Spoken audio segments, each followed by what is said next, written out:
ছাত্র জনতার অভ্যুত্থানের মুখে গত ৫ই আগস্ট শেখ হাসিনা সরকারের পতন হয়।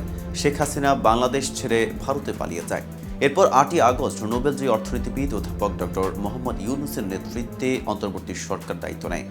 ডক্টর ইউনূসের নেতৃত্বাধীন অন্তর্বর্তী সরকার বাংলাদেশের রাজনৈতিক, অর্থনৈতিক, প্রশাসনিক, নির্বাচন ব্যবস্থা, দুর্নীতি প্রতিরোধ সহ নানা ক্ষেত্রে সংস্কারের উদ্যোগ নিয়েছে। তবে এসব পরিকল্পনা বাস্তবায়ন খুব সহজ নয় বলে উল্লেখ করেছে ব্রাসেলস ভিত্তিক অলাভজনক সংস্থা আন্তর্জাতিক ক্রাইসিস গ্রুপ আইসিজি। বৈশ্বিক এই সংস্থা বিভিন্ন দেশে যুদ্ধ সংঘাত প্রতিরোধে কাজ করে এবং শান্তিপূর্ণ বিশ্ব গড়তে পরামর্শ দিয়ে থাকে। মারাত্মক ধরনের সংঘাতে আগাম সতর্কতা দিয়ে থাকে আইসিজি। এ বিষয়ে বিস্তারিত থাকছে প্রতিবেদনের বাকি অংশে। আর টিভি নিউজ 24 চ্যানেল থেকে আপনাদের সাথে আছে আমি মেহেদি হাসান।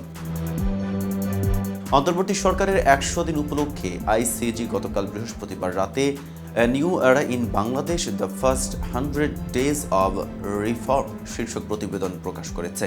এতে বলা হয়েছে, জনগণের আকাশচুম্বী প্রত্যাশা পূরণ করা অন্তর্বর্তী সরকারের জন্য বিরাট এক চ্যালেঞ্জ। আইসিজির প্রতিবেদনে জনগণ ও রাজনৈতিক দলগুলোকে আস্থায় নিয়ে নানা সংস্কার বাস্তবায়নে কিছু সুপারিশ করেছে প্রতিষ্ঠানটি। প্রতিবেদনে বলা হয়, সংস্কার কর্মসূচির দিকে নজর দিতে চাইলে ডক্টর ইউনূসকে রাজনৈতিক ঐক্যমত বজায় রাখতে হবে। আওয়ামী লীগ বড় পরিসরে মাঠে না থাকায় বিএনপি এখন সবচেয়ে বড় হুমকি। তবে দলটি অন্তর্বর্তী সরকারের প্রতি সমর্থন জানিয়ে বিবৃতিও দিয়েছে। তারা বলেছে, তারা সংস্কারের জন্য ডক্টর ইউনূস ও তার সহকর্মীদের সময় দিতে চায়। তবে বিএনপির অনেকেই নির্বাচনে প্রচার চালাতে আগ্রহী, কারণ আগামী নির্বাচনে তাদের জয়ের সম্ভাবনা আছে। নিজেদের দাবি পূরণে বিএনপি দেশকে অস্থিতিশীল করে তুলতে পারে। অতীতে দাবি পূরণে সরকারের ওপর চাপ তৈরি করতে বিএনপি ও আওয়ামী লীগ কৌশল নিয়েছে। বিএনপিকে ঠেকাতে পারে অন্তর্বর্তী সরকারের দুই প্রধান সমর্থক, শিক্ষার্থী ও সেনাবাহিনী। জুলাই আগস্টের বিক্ষোভের পর বড় রাজনৈতিক শক্তি হিসেবে শিক্ষার্থীদের উত্থান হয়। আবার শেখ হাসিনা হাতে গোনা যে কয়েকটি প্রতিষ্ঠানকে পুরোপুরি নিয়ন্ত্রণে রাখতে পারেননি, তার একটি সেনাবাহিনী গত 4ই আগস্ট হাসিনার দেওয়া কারফিউ কার্যকর না করার ফলে তার পরিণতি ঠিক হয়ে গিয়েছিল। সেনাপ্রধান ওয়াকারুজ্জামান এক সাক্ষাৎকারে বলেছেন, যাই হোক না কেন তিনি ডক্টর ইউনূসের পাশে থাকবেন। সরকারি একটি সূত্র বলেছে, সেনাপ্রধান অত্যন্ত ক্ষমতাবান।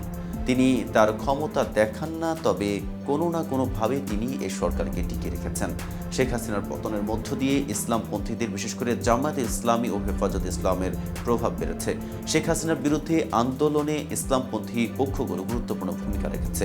আন্দোলনে অংশ নিয়ে জামায়াতে ইসলামীর ভাবমূর্তি পুনরুদ্ধার করেছে। ইতিমধ্যেই ইসলামপন্থীদের সঙ্গে ডক্টর ইউনূসকে আপোষ করতে দেখা গেছে। হাসিনার ক্ষমতা কাল থেকে একটি শিক্ষণীয় বিষয় হচ্ছে, দেশের রাজনৈতিক কাঠামো থেকে ইসলামপন্থী দলগুলোকে বাদ দেওয়ার চেষ্টা করাটা হিতের বিপরীত হতে পারে। এক পর্যবেক্ষক বলছে, ইসলামপন্থী পক্ষগুলোকে মাঠের বাইরে ঠেলে দিয়ে তাদের আরও শক্তিশালী করে তোলার চেয়ে তাদের সঙ্গে আলোচনা করাটাই জরুরি। এ ব্যাপারে অন্তর্বর্তী সরকারের এক সদস্য একই মত দিয়েছেন। আজ এ পর্যন্তই। সারা দেশের নিত্য নতুন সকল আপডেট পেতে টিভি নিউজ 24 সাথেই থাকুন।